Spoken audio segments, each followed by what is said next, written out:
She was on a noble quest for authenticity. I wasn't a betrayed partner. I was a grumpy local villager standing in the way of her grand expedition to the summit of Mount Self-Actualization. "You're sleeping with your ex-boyfriend," I stated, keeping my voice as flat as the barren plains of her moral landscape. "That's the fact on the table. The rest is just decorative language you learned from a podcast." And then came the line that should be engraved on a monument to gaslighting, right next to "I'm sorry you feel that way." She looked at me, her head tilted with an expression of profound disappointment, as if I'd just proven myself to be an unevolved Neanderthal. "Why are you acting like such a victim?" she said. "You knew I was still figuring things out." I didn't say anything for a long moment.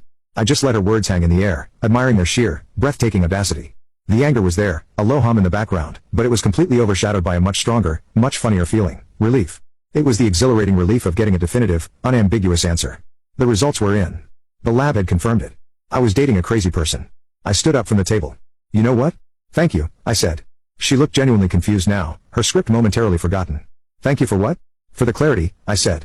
"It's a real gift." And then I walked out the door. I didn't slam it. I closed it gently behind me, a gesture of finality she was too self-absorbed to recognize. I heard her call my name, her voice laced with annoyance, not concern. I just kept walking.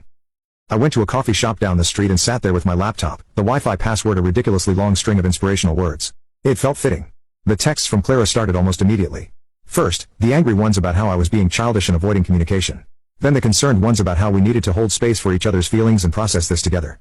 It was like being lectured by a fortune cookie that had cheated on you.